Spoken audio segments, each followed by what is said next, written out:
I was happy to see the other day that I surpassed 25,000 individual sales on Displate.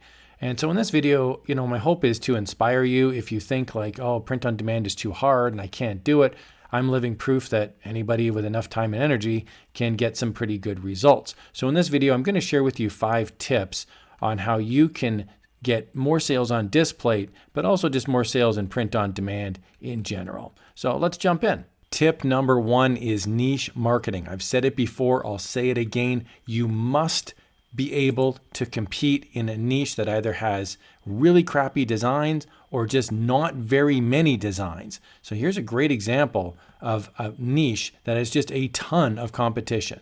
This is gaming. So if I go into browse posters and I go into gaming, we're going to see down at the bottom, there's 125 pages of stuff. If I go to the top and I search, so here's a great example.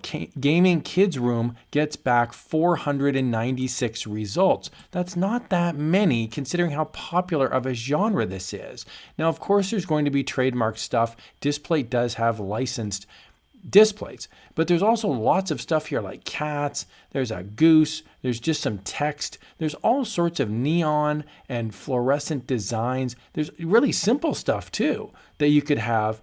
And the opportunities really are there.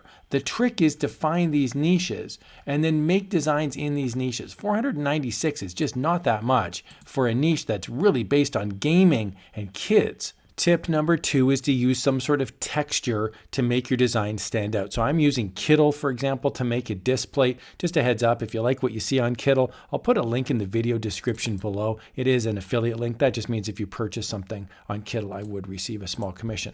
So here's the way it works. We've got our octopus design. He's playing drums. We've got our retro stripe. We've got our background. This looks good. Because it's a Displate, it's going to be sitting on a wall, and so one idea is to add in texture. So I'm going here to the left-hand side, texture, grunge texture, and we can see that that really makes the design quite a bit different instantly. So texture is a really common thing that people can use. Now, if you don't necessarily like that much texture, you can also down the opacity on it. You can just have it very subtle, so that's a more subtle effect. You can also clip the content so that it only sticks on the actual design, the retro stripes, and the octopus. You can see when I move it, the actual grunge design is sitting kind of underneath it, but it's not sitting on the blue. So it's your choice if you wanted to have the grunge design all over the Displate or if you want to have it just on the actual images. Either way, I do think that a lot of really good selling designs have some sort of texture on them, and I think it looks great. So tip number 3 is to incorporate some sort of background. So here I am on a site called Raw Pixel. I'm looking for free textured or metallic background. Here's one. It's a concrete background.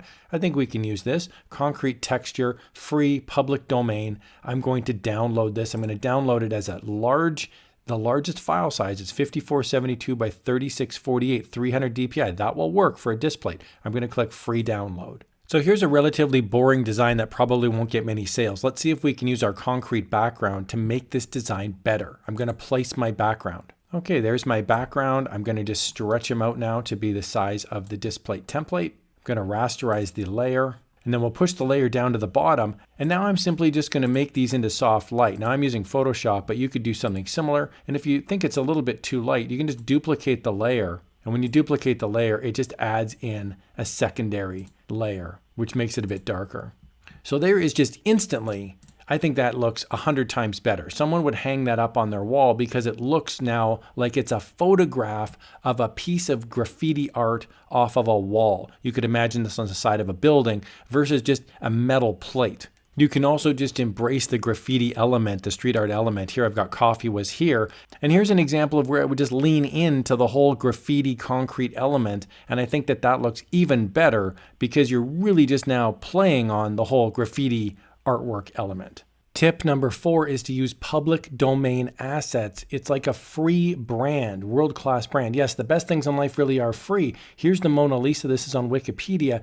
And look at the biggest file size. It's 7479 by 11,146 pixels. This thing is absolutely huge. It's actually going to take, on my computer, which is pretty robust, a few seconds to load in. The graphical design on this thing is absolutely spectacular. Look at that.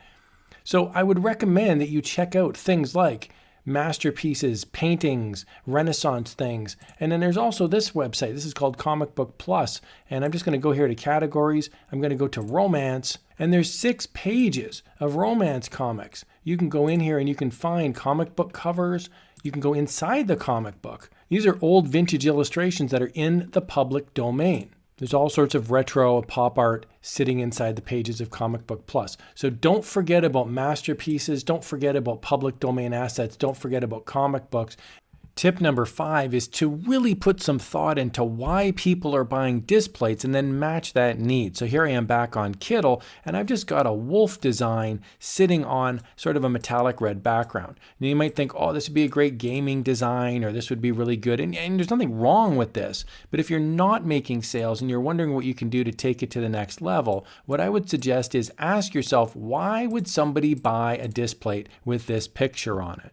So here's a very simple example. Just by adding danger keep out, you can imagine now a kid would put this on his door. This could be popular in a dorm room, a college setting. So just by adding a few words, I've radically changed the use of this design. Here's another idea. Man cave designs are very popular. This one would be sitting in the basement when you walk into the basement bar or the basement man cave. So by adding a bit of text, you can radically change the way the design is purposed. I really hope you found this walkthrough helpful. I love Displate. Displate has been very good to me over the years, and I highly recommend using these tips to try to get more sales. You can do it. I know it's intimidating. Some of these artworks look spectacular, and you think, oh my goodness, how can I compete? Remember these tips and use me hopefully as inspiration. I don't want to come across as braggy. I simply mention that anyone can do this if you put in the time and the energy. I believe in you. Here's another video on how you can supercharge your print-on-demand journey. Thanks a lot for watching.